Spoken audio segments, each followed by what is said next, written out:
Hello everyone, welcome back to our channel. দেখো, last কয়েকদিনে তোমরাও যেরকম পরীক্ষা নিয়ে একটু ব্যস্ত ছিলে, আর আমারও গলা শুনেই বুঝতে পারছো, লাস্ট একটা দুটো ভিডিওতে দেখেছো তোমরা যে গলায় কিছু একটা ইনফেকশনের জন্য হচ্ছে লাস্ট 4-5 দিন আমি প্রায় কথাই বলতে পারিনি এরকম। তাও এখন একটু ঠিক হয়েছি, কিছুটা হলেও ঠিক হয়েছি, তাই জন্য তোমাদের এই ভিডিওটা বানাচ্ছি। ঠিক আছে, দেখো, প্রথম কথা হচ্ছে আজকের বহুদিন পরে ওয়েস্ট বেঙ্গলে একটা পরীক্ষা হলো। ওয়েস্ট বেঙ্গলে পরীক্ষা হলো মানে ওয়েস্ট বেঙ্গলে মোটামুটিভাবে স্কুল সার্ভিস পরীক্ষা তো বাদই দাও, ওটা একটা হয়েছে এই বছর, কিন্তু অন্যান্য যে কোনো কম্পিটিটিভ ফিল্ডের যে পরীক্ষাগুলো আমাদের হতো তার মধ্যে পিএসসি কিছু কন্ডাক্ট করতো, পিআরবি কিছু কন্ডাক্ট করতো। করোনার পরে পুলিশ রিক্রুটমেন্ট বোর্ড থেকে বেশ কিছু নিয়োগ হয়েছিল এবং খুব ভালো মতো নিয়োগ হচ্ছিল, প্রায় দুটো তিনটে করে এসআই কনস্টেবল, ডব্লিউবিপি, তারপরে কেপি কনস্টেবল, কেপি এসআই, পরপর ভালো নিয়োগ হচ্ছিল। কিন্তু সেটা কবে? 2020 পরে 2021 করোনা উঠে যাওয়ার পর থেকে মোটামুটি একটু নিয়োগ শুরু হচ্ছিল। লাস্ট 1-1.5 বছর প্রায় কোনো পরীক্ষাই হয়নি ওয়েস্ট বেঙ্গলে, একমাত্র কিছু মেন্স পরীক্ষা ছাড়া, মিসলেনিয়াস মেন্স বলো বা এইরকম টাইপের কিছু পরীক্ষা ছাড়া। সেক্ষেত্রে এরকম প্রিলিমিনারি পরীক্ষা কিন্তু এই প্রথম, 1.5-2 বছরের মধ্যেই প্রথম। এবারে পরীক্ষা যদি ভাই প্রত্যেক বছর হয় এবং কন্টিনিউয়াস পরীক্ষা হয়, ধরো আজকে তুমি পুলিশের পরীক্ষার এসআই পরীক্ষা দিলে, সামনের মাসের শেষে তুমি দেবে হচ্ছে পুলিশের কনস্টেবল পরীক্ষা দেবে, তারপরে ডিসেম্বরের শেষে হচ্ছে তুমি Kolkata police lady constable, Kolkata পুলিশের কনস্টেবল সম্ভবত আছে, তার মধ্যে হচ্ছে রেলের কিছু পরীক্ষা দেবে। আমি রেল এসএসসির কথা বাদই দিলাম, যারা হচ্ছে শুধু আমাদের স্টেটের পরীক্ষাগুলোর জন্য ভাবছো তাদের জন্য বলছি। তার মধ্যে তোমরা অনেকেই আছো রেলের জন্য আছো, কিন্তু এই যে পরীক্ষাগুলো হচ্ছে, এবারে আমাদের পিএসসির পরীক্ষাগুলো যদি হতো, তার মধ্যে ক্লার্কশিপ থাকতো, মিসলেনিয়াস থাকতো, ডব্লিউবিসিএস সবাই যদি নাও দেয় আমি ছেড়ে দিলাম, তার মধ্যে তোমার হচ্ছে ফুড সাপ্লাই পরীক্ষা হতো। ঠিক আছে, এই যে পরীক্ষাগুলো যদি কন্টিনিউয়াস ভাই হতো না, তখন একটা জিনিস খুব পজিটিভভাবে নেওয়া যায়। সেক্ষেত্রে আমাদের একটা পরীক্ষা দিয়ে সেখানে ভুলটা কোথায় আছে সেটা কিন্তু খুব তাড়াতাড়ি আমরা বুঝতে পেরে যেতাম। দেখো, আমি আবারও বলছি, অ্যাকচুয়াল পরীক্ষা যা হয় এবং বাইরের মক টেস্ট, আমি মক টেস্ট খুব স্ট্যান্ডার্ড বানাই, দরকার নেই তোমার পরীক্ষা দেওয়ার, তুমি যেখানে খুশি মক দাও। তুমি বলো, যেখানে খুশি মক দেওয়ার পরেও আজকের একটা পরীক্ষা হয়েছে, প্রশ্ন খুব সহজ হয়ে গেছে। প্রশ্ন সহজ হয়েছে মানে এটা নয় যে যারা কঠিন প্রশ্ন প্র্যাকটিস করে এসে তারা কম পাবে। আমি স্যার পরীক্ষা সহজ প্রশ্ন প্র্যাকটিস করে করে যেতাম বলে পরীক্ষার প্রশ্ন সহজ চলে এসছে বলে আমার পরীক্ষা খুব ভালো হয়েছে, এরকম ভাই নয়। ঠিক আছে, আলটিমেট স্কোর যখন হবে, যখন কাট অফ হবে, তখন তুমি বুঝতে পারবে। এবং আমার হিসেবে বলে অ্যাটলিস্ট 70+ যদি প্রশ্ন তুমি সঠিক না করো, তাহলে কিন্তু এই প্রশ্নতে এর থেকে কমে কাট অফ যাবে বলে আমার মনে হয় না। 70+ হচ্ছে তোমার সঠিক প্রশ্ন থাকতে হবে, 140 তোমার কারেক্ট করতে হবে। ঠিক আছে ভাই, কাট অফ আমি বলছি না, কিন্তু এই প্রশ্ন দেখে আমার মনে হলো যে অ্যাটলিস্ট এইটুকু নাম্বার হচ্ছে তোমাকে তোলা তো উচিত এই প্রশ্নতে। কিন্তু এর মধ্যেই দেখো, প্রচুর ছেলে মেয়ে তোমরা আছো, তোমরা হচ্ছে 60টা প্রশ্নও তোমাদের ঠিক হয়নি, এবং প্রচুর আছো। এবং এই প্রচুরের মধ্যে আমরা যদি 3টে ভাগ করি, 1 নাম্বার ভাগ যদি আমরা বলি, এরা কি শুধু ফর্ম ফিল আপ করতে হয়, করেছে, পরীক্ষা কবে হবে জানে না, পরীক্ষার 1 মাস আগে হয়তো এরা জেনেছে যে পরীক্ষার একটা ডেট দিয়েছে, তারপরে কি হয়েছে, ইউটিউবের এই স্যার ওই স্যার কমন, ওই স্যারের হচ্ছে এর বাইরে আসবে না, এই ধরনের যে সমস্ত ভিডিও বা পিডিএফ মার্কেটে সার্কুলেট হয়েছে সেগুলো কিনেছে, পড়েছে।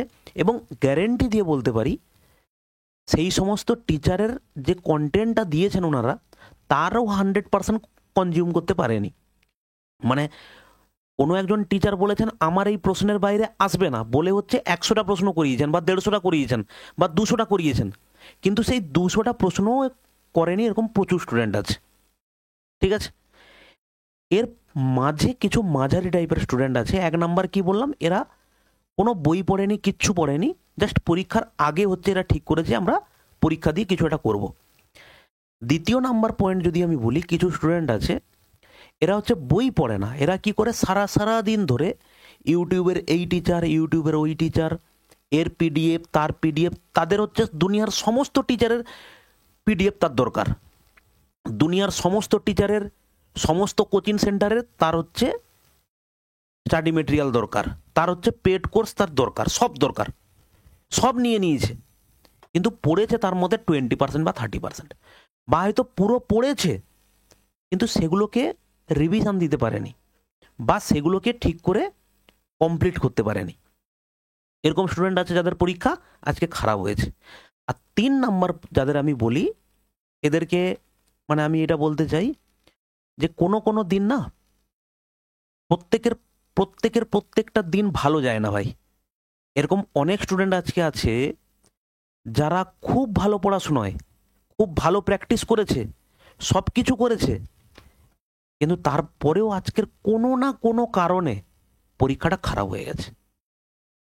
ঠিক আছে, তুমি দেখবে এরকম প্রত্যেক পরীক্ষাতে, যারা ভাই আমার এই ভিডিওটা দেখছো মোটামুটি আমার কথা একটু হলেও মানো, আমি কখনো ওই ফালতু কথা বলি না, বাস্তব কথা বলি, স্টেট একদম যেটা জেনুইন সেটা বলি, এবং যেটা তুমি করলে লাইফে তুমি অনেক দূর যেতে পারবে আমি সেটা বলি। তার মধ্যে 70 to 80% ছেলেমেয়ের মনে হয় কি প্রয়োজন এত কিছু করার, তার থেকে তো ওখানে অনেক কমে পাওয়া যাচ্ছে, অনেক মানে সহজে চাকরি পাওয়ার রাস্তা দেখিয়ে দেওয়া হয়। ভাই আমি সবসময় কঠিন রাস্তাই দেখাই, তোমার ভাল লাগে তুমি নাও, না ভাল লাগে তুমি না নাও। যেখান থেকে সহজে পড়িয়ে, সহজে কম সংখ্যক অঙ্ক করিয়ে, সহজে কম প্রশ্ন পড়িয়ে চাকরি পাইয়ে দেওয়া হচ্ছে, তুমি সেখানে চলে যাও, আরামসে চাকরি পেয়ে যাও। আমি চাই না কোনো লোক পরিশ্রম করে কিছু অর্জন করুক, যে পরিশ্রম করে অর্জন করতে চায় তার ভাই মাইন্ডসেট আলাদা, সে ঠিক লড়ে নিয়ে নেবে। কিন্তু যাদের এই পরিশ্রম করার মানসিকতা নেই না, দুটো স্টেপ উপরে উঠবে, তারপরের স্টেপে উপর থেকে নিচে পড়বে, তারপরের দিন বলবে গুজরাট বা চেন্নাই কাজ করতে যাব। ঠিক আছে, কারণ এখানে তো কাজের ছড়াছড়ি পড়ে আছে, এটা আমি তোমাকে বলে দিলাম। ঠিক আছে ভাই, এবার একদম প্রথম থেকে বলি যে ভুলগুলো কোথায় হয়েছে।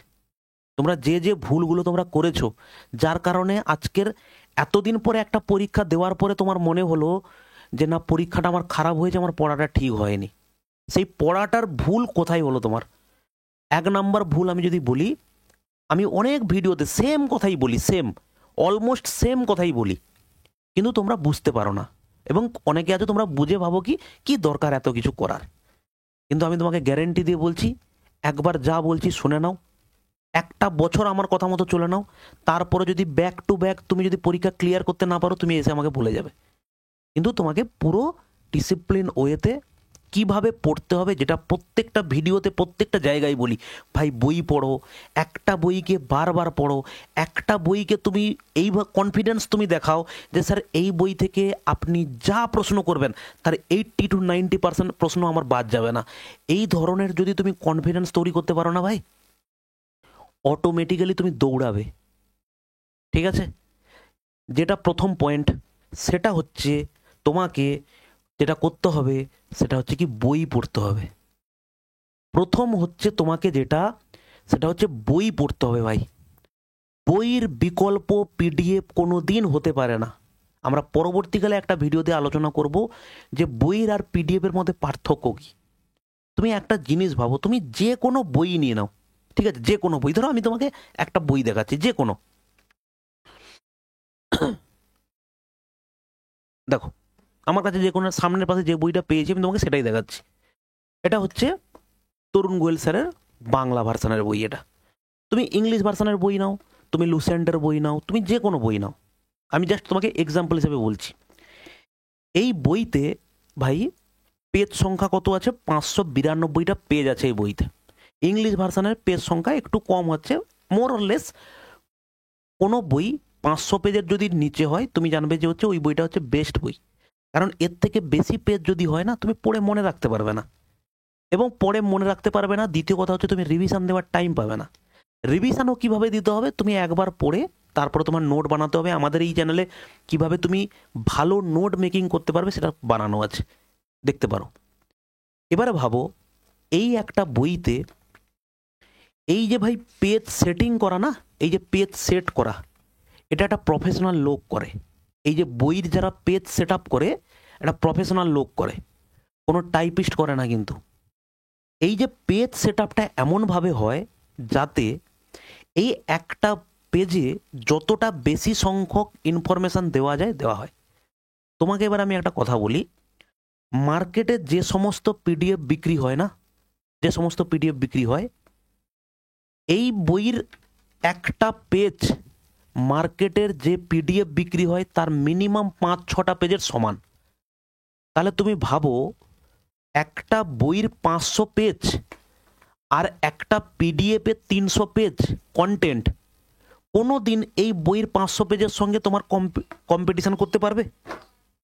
কোনো দিন পারবে? কোনো দিন পারবে না। ঠিক আছে, এই জন্য সবসময় বলি বই হচ্ছে বেস্ট। পিডিএফ তুমি প্রথমেই কি করো, বর্জন করো। পিডিএফটা স্যার কখন পড়া উচিত? পিডিএফ কি স্যার তাহলে পড়া উচিতই নয়? অবশ্যই পিডিএফ পড়া উচিত। কিভাবে পড়া উচিত? একটা বইকে তুমি 100% পড়বে। একটা বইকে তুমি, যে ভুলটা তুমি করেছো, তোমাকে আমি আবারও বলছি, যে রাস্তা তোমাকে ভাই আমি বলবো সেটা সবসময় কঠিন রাস্তাই হবে। এই এলাম, এই উড়িয়ে দিলাম, আমি এতদিন ধরে পড়াচ্ছি, আমি যা বলবো আমার এই পিডিএফের বাইরে আসবে না, এসব কথা আমি ভাই বলি না। আর এইগুলো হচ্ছে অবাস্তব কথা, চ্যালেঞ্জ করে বলতে পারি আমি। ঠিক আছে, সামহাও কোনো পরীক্ষাতে ওই পিডিএফ থেকে 10টা-20টা প্রশ্ন এসেছে মানে এই নয় যে ওই পিডিএফ হচ্ছে সর্বে সর্বা পিডিএফ একদম, মানে ওই পিডিএফ থেকেই চাকরি পাওয়া যাবে। কিন্তু 100% গ্যারেন্টি দিয়ে বলতে পারি, যে কোনো একটা বই এবং 2টো এমসিকিউ বই এবং প্রত্যেক পরীক্ষার 20 থেকে 25টা মক টেস্ট তোমার চাকরি পাওয়াটাকে 100% সাকসেস করতে পারে। ঠিক আছে ভাই, একটা বই নিলে, যে কোনো বই, মার্কেটে যা বই আছে তার মধ্যে একটা বই তুমি নাও, বইটাকে একবারের জায়গায় 5 বার, 10 বার, 15 বার পড়বে এবং তুমি একটা জিনিস ফিল করবে, তুমি বইয়ের একই পেজ তুমি যতবার পড়বে ততবার ওই পেজের মধ্যে তুমি দেখতে পাবে নতুন নতুন ইনফরমেশান। তাহলে কি স্যার ইনফরমেশানগুলো নতুন করে ছাপা হচ্ছে? না, আমাদের এই মাইন্ডটা এমনভাবে তৈরি না ভাই, এখানে 10টা তুমি জিনিস দেখছো, 10টা জিনিসের মধ্যে চোখ বন্ধ করলে তুমি 4টা জিনিস মনে করতে পারবে, 10টা মনে করতে পারবে না। তারপরে তুমি আবার দেখবে, আগের বার 3টে দেখতে পেয়েছিলে, এবারে 5টা দেখতে পাবে, যে হ্যাঁ ওখানে 5টা বই ছিল। আবার একবার দেখলে তখন তুমি 7টা বই দেখতে পাবে। আবার একবার দেখলে তখন তুমি মনে করতে পারবে 8টা বই। মনে করো ছোটবেলাতে আমাদের গ্রামের দিকে একটা এই পুজো টুজো হলে না, একটা মানে একটা ওই হয়, পুজো টুজো হলে বিভিন্ন ধরনের কম্পিটিশান হয় না, বসে আঁকো প্রতিযোগিতা হয়, আলু দৌড় হয়, এইসব ধরনের অনুষ্ঠানগুলো হয়। ওখানে দেখো স্মৃতি পরীক্ষা বলে একটা পরীক্ষা হতো। মনে করে দেখো ছোটবেলায় কেউ এগুলো করেছো কিনা? আমি করেছি। আমাদের বাড়ির পাশে যে ক্লাবগুলোতে পুজো হতো, মনসা পূজা, কালী পূজা, জগদ্ধাত্রী পূজা, এগুলো হতো, ওরা হচ্ছে এই পরীক্ষাগুলো অ্যারেঞ্জ করতো এবং খুব মজা লাগতো আমার এইগুলো দিতে। ওখানে দেখবে 30টা 25-30টা জিনিস রাখা আছে ওখানে, তোমাকে একবার খুলে দেখিয়ে দেবে, বলে দেবে এটা হচ্ছে অমুক বই, এটা তমুক বই, এটা এই কালারের পেন, এটা হচ্ছে এই বাটি, এটা হচ্ছে এই থালা, এটা হচ্ছে এই ঘড়ি, এরকম সব বলে দেবে। দিয়ে তোমাকে একটা বলবে যে অমুক ঘরে তুমি চলে যাও, ঘরে সবাইকে বসতে দেবে, একটা ছোট কাগজ দেবে, পেন দেবে, তোমার কতগুলো মনে আছে লেখো। ঠিক সেম জিনিস ভাই, তুমি এক জিনিস একবার পড়ে তুমি কখনো মনে রাখতে পারবে না, তোমাকে বারবার বারবার বারবার করে পড়তে হবে। তাহলে স্যার পিডিএফের কাজ কি? পিডিএফের কি কোনো কাজ নেই? পিডিএফের কাজ আছে। কি কাজ আছে? আমি একটা বইকে 100% পড়ার পরে, 2টো এমসিকিউ বইকে 100% পড়ার পরে, 2বার 4বার রিভিশন পরে, কোনো একটা স্যারের পিডিএফের যদি স্যাম্পল কপি পাই এবং সেই কপিটা দেখার পরে আমার মনে হয় যে এর যে ইনফরমেশানগুলো আছে এগুলো হচ্ছে এই বইয়ের থেকে আলাদা আছে এবং কিছু এক্সট্রা আছে। মার্কেটে যত বই আছে না ভাই, 70-80% বইয়ের কন্টেন্ট কমন, তুমি নিজে নিয়ে বসে দেখে নিতে পারো। ঠিক আছে, ঠিক তেমনভাবে পিডিএফ কোনো না কোনো বই কোনো না কোনো জায়গা থেকে কপি করা। কোনো টিচার, রেয়ার টু রেয়ার হচ্ছে আমাদের ওয়েস্ট বেঙ্গলের যত পিডিএফ আছে, আমি মোরলেস আমি দেখেছি আমার কাছে কোনো না কোনোভাবে চলে আসে। কেউ না কেউ পাঠিয়ে বলে স্যার এই পিডিএফটা ভালো, এই বইটা ভালো, এটা ভালো, আমাকে পাঠায় অনেকে। কিন্তু সেখানে কোনোভাবে কোনো পিডিএফ বিশাল কিছু আপডেট করে দেওয়া আছে এরকম কিন্তু নয়। কোনো না কোনো বই থেকে কপি করা আর একটা পিডিএফে ভাই 20টা 30টা একটা চ্যাপ্টারে মাত্র 25টা 30টা করে এমসিকিউ দিয়ে বলা হচ্ছে যে এই পিডিএফ হচ্ছে বেস্ট পিডিএফ। এটা কি করে সম্ভব ভাই? এটা কখনো হতেই পারে না। এই জন্য এগুলোতে সজাগ হয়ে যাও। আমি সব সময় এগুলো বলি, মানতে ভাল লাগে মানো, না মানতে ভাল লাগে মানো, না মানো, ঠিক আছে, কিন্তু রিয়েলাইজেশন তোমার হবে যে এই ভুলগুলো আমি করেছিলাম একটা সময়। দ্বিতীয় নাম্বার, এটা হচ্ছে আমি কিসের জন্য বললাম, তোমার জিএস এর জন্য বললাম, জেনারেল স্টাডিজের জন্য। দ্বিতীয় নাম্বার হচ্ছে কি ম্যাথের ক্ষেত্রে সেই একই কথা। প্রথম তুমি হচ্ছে করো কনসেপ্টের সঙ্গে কি হবে, চ্যাপ্টার ধরে প্রত্যেকটা চ্যাপ্টারে যত ধরনের টাইপের প্রশ্ন হয়, প্রফিট লস চ্যাপ্টারে 17-18 রকমের টাইপ হয়, রেশিও প্রপোর্শন চ্যাপ্টারে 8 থেকে 9 টাইপের প্রশ্ন হয়। রেশিও প্রপোর্শন পার্সেন্টেজের অঙ্ক করতে গেলে তার স্পেশাল কিছু টেকনিক তোমাকে শিখতে হবে, যে এত পার্সেন্ট বাড়িয়ে দিলে আমরা দুটো পদ্ধতিতে পার্সেন্টেজকে বাড়াতে পারি। এই ধরনের যে টেকনিক, দুটো রেশিও দেওয়া আছে, রেশিওকে কি করে ভাঙতে হয়, রেশিওকে কিভাবে ধরতে হয়, এই যে টেকনিকগুলো, ওইগুলো তোমাকে অঙ্ক শেখাবে। কিন্তু তুমি যদি হ্যাপাজার্ডলি শুরু করো, তাহলে কিন্তু তুমি কখনো এই জিনিসগুলো শিখতে পারবে না।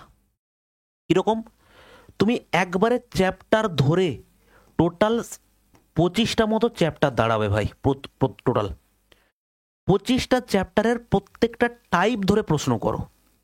টাইপ ধরে প্রশ্ন তুমি একবারই, এই যে এত কথা ভাই তোমাকে বলছি না, এই যে ম্যাথ বলবো, জিআই বলবো, ইংলিশ বলবো, যাই বলবো, এগুলো সব হচ্ছে তোমার one time invest. One time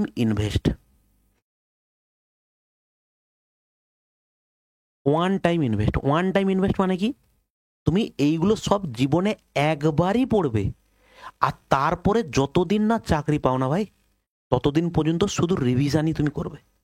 কিন্তু তোমরা কি করো, ম্যাক্সিমাম ছেলেমেয়ে কি করো, এলাম অমুক স্যারের ইম্পর্টেন্ট 10টা ভিডিও, কে বোঝাচ্ছে হচ্ছে এইখানে এই প্রশ্ন বারবার এই পরীক্ষাতে এসেছে, কোনো মানে নেই ভাই, যে ওই পরীক্ষাতে বারবার এসেছে মানে পরের পরীক্ষাতে আসবে, এরকম কোনো মানে নেই।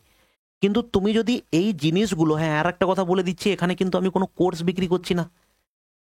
আমি যখনই এই ধরনের তোমাদেরকে সজাগ করার জন্য কোনো ভিডিও বলি না, কোনো কোর্সের কথা কোনোদিন বলিই না আমি, কোনো প্রয়োজনই নেই কোর্সের। যদি তুমি মনে করো যে আমি ঠিক রাস্তায় আমি চলতে জানি, কোর্সটা কিসের জন্য দরকার জানো তো, তোমাকে ডিসিপ্লিন এবং প্রপার রাস্তাতে নিয়ে যাওয়ার জন্য। আর না হলে ইউটিউবের এই চ্যানেলের 10টা ইম্পর্টেন্ট প্রশ্ন, ওই চ্যানেলের 10টা ইম্পর্টেন্ট প্রশ্ন, এখানে হচ্ছে কমনযোগ্য প্রশ্ন, এখানের এর বাইরে আসবে না প্রশ্ন, শুধু এইগুলো করতে থাকবে, কিন্তু আলটিমেটলি ক্লিয়ার ধারণা তোমার কোনোদিনই আসবে না। ক্লিয়ার ধারণা স্যার কিভাবে আসবে, কনসেপ্ট করবে চ্যাপ্টার ধরে এবং টাইপ কমপ্লিট করবে, টাইপ ধরেই ভাই প্রশ্ন হয়, ঠিক আছে। এই হচ্ছে ম্যাথের, যেখানে করবে, যে স্যারের কাছে পড়বে, আগে কনসেপ্ট ধরে, চ্যাপ্টার ধরে, টাইপ ধরে অঙ্ক করে নাও একদম বেস লেভেল থেকে। তারপরে তোমার যে টিচার ভালো লাগে সেখানে গিয়ে প্র্যাকটিস করো, একটা বই নাও, বই থেকে প্র্যাকটিস করো, মক টেস্ট দাও, মক টেস্ট অ্যানালাইসিস করো, ব্যাস, আর কি দরকার। এরপরে দেখো সেম জিনিস জিআই এর ক্ষেত্রে, ইংলিশের ক্ষেত্রে সেম, ওয়ান টাইম ভাই ইনভেস্টমেন্ট, ওয়ান টাইম। তুমি বলবে স্যার ইংলিশে ওয়ান টাইম ইনভেস্টমেন্ট কি করে হয়, অবশ্যই হয়। তুমি পার্টস অফ স্পিচের যত টেকনিক আছে, সেই টেকনিকগুলো তুমি হচ্ছে একবারই শিখবে। এরপরে তুমি কি করবে, যত বেশি পড়বে, প্রত্যেক দিন পড়বে, অটোমেটিক্যালি তোমার হচ্ছে শব্দ ভান্ডার বাড়বে। ইংলিশ যত বেশি প্র্যাকটিস করবে, অটোমেটিক্যালি তোমার একটা একটা ওয়ার্ড তোমার চোখের সামনে বসবে। এরকম তুমি যদি প্রত্যেকদিন সকালে বসে 20টা করে পড়বে, ভাবো এক ধার থেকে পড়তে যাবে, এক ধার থেকে ভুলতে যাবে, কারণ কি, অ্যাপ্লিকেশান হচ্ছে না। ঠিক আছে ভাই, এই জিনিসগুলোকে অ্যাপ্লাই করো। আবারও বলছি, এখনো সময় আছে, একদম আন্ডারগ্রাউন্ড হয়ে যাও 6 মাস। যদি তুমি এই আজকের যা প্রশ্ন হয়েছে না, এই প্রশ্নতে যদি 70+ যদি তুমি ঠিক না করেছো, আমার মনে হয় তোমার প্রিপারেশনে অনেক ঘাটতি আছে ভাই, অনেক ঘাটতি আছে। ঠিক আছে? এইগুলো বলছি, শুনে নাও, তুমি দেখবে উপকার পাবেই পাবে।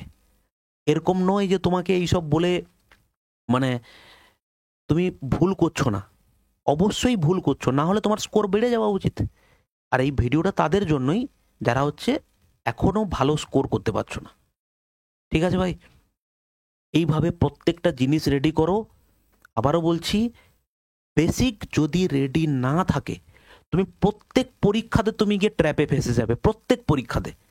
আজকের এসআই পরীক্ষা হলো, খারাপ হয়েছে, সামনে কনস্টেবল আছে, এখন মনে হচ্ছে যে কনস্টেবলটা ভালো করে দিয়ে নেই, তারপরে আমি হচ্ছে ভালো করে আবার তৈরি করব। কনস্টেবল হয়ে যাবে, রেলের গ্রুপ ডি পরীক্ষা চলে আসবে যদি ফর্ম ফিল আপ করে থাকো, রেলের গ্রুপ ডিটা হয়ে যাবে, তারপরে মনে হবে যে কেপি কনস্টেবলের পরীক্ষা আছে, ওটাকে ভালো করে পড়ে নিই, আবার ওটার জন্য ট্র্যাপে পড়ে যাবে, আবার একটা নতুন নোটিফিকেশান চলে আসবে, ওটার জন্য পড়ে নিই আবার। না, আমি তোমাকে আবারও বলছি, একবারই ওয়ান টাইম তুমি ইনভেস্ট করো, ওয়ান টাইম কনসেপ্টে, ফাউন্ডেশনে একবার ইনভেস্ট করো, একবার ইনভেস্ট করো, দেখবে তুমি নেক্সট পরীক্ষাতে তুমি যদি উপকার না পাও তুমি আমাকে বলবে। এবং এটা তোমাকে রেডি হতে তোমার 6 মাস মিনিমাম তোমার টাইম লাগবে। আর না হলে এই যে 2 মাসের করে একটা একটা করে তুমি ট্র্যাপ পাচ্ছ না, আজকের এই পরীক্ষা, কালকের সেই পরীক্ষা, কালকের সেই পরীক্ষা, কালকের সেই পরীক্ষা, এই ট্র্যাপে ফাঁসতে ফাঁসতে ফাঁসতে ফাঁসতে 2 বছর 3 বছর হয়ে যাবে, অলরেডি তুমি ফ্রাস্ট্রেটেড। তখন তোমাকে যদি বেশি করে পড়তে বলি তোমার গায়ে লেগে যাবে। যেমন লাস্ট আমি ফিল করলাম কয়েক মাস ধরে, একটু কঠিন মক টেস্ট দিয়েছি, এইসব প্রশ্ন তো স্যার আসে না, কেন পড়তে যাব? ভাই তুমি যদি নিজের লেভেল আপ না করো না, নিচের যে প্রশ্নগুলো আছে যেগুলো তুমি পড়ে পড়ে মনে হয়েছে স্ট্যান্ডার্ড প্রশ্ন, লেভেল আপ না করলে ওই নিচের প্রশ্নগুলো তোমার কাছে জল মনে হবে না। আর জল যদি মনে না হয়, তুমি পরীক্ষা হলে গিয়ে এরকম প্রশ্নের উত্তর তুমি দাগিয়ে শিওর দিয়ে আসবে। তুমি আমার কথার সঙ্গে মিললে অবশ্যই কমেন্ট করে জানাবে, স্যার পরীক্ষার হলে তো আমি ঠিক করে দিয়ে এসেছিলাম, কিন্তু বাড়ি এসে যখন চেক করি 10টা ভুল হয়ে গেছে। এই ভুলটা কেন হচ্ছে জানো? প্র্যাকটিসের অভাব। কারণ আমাদের সবসময়, এটা তুমি শুধু নয়, আমারও, আমার মাইন্ড আমাকে সবসময় বোঝায় কি, আমাদেরকে বোঝায় কি জানো তো, যে আমি সব জানি। কারণটা কি? মাইন্ড সবসময় তোমাকে চেষ্টা করবে কমফোর্টেবল হওয়ার, সবসময় তোমাকে বোঝাবে ও ঠিক আছে, ও হয়ে যাবে, তোমাকে কমফোর্টেবল ফিল করাবে সব সময়, তাতে তোমাকে পরিশ্রম করতে না হয়। মাইন্ড সবসময় তোমাকে এটা বোঝাবে। মাইন্ডকে সবসময় উল্টোভাবে আমাদেরকে বোঝাতে হবে যে এটা আমি প্র্যাকটিস করছিলাম, স্কোর খারাপ হয়েছে, আমাকে আবার প্র্যাকটিস করতে হবে, এই মানসিকতা তোমাকে নিয়ে আসতে হবে।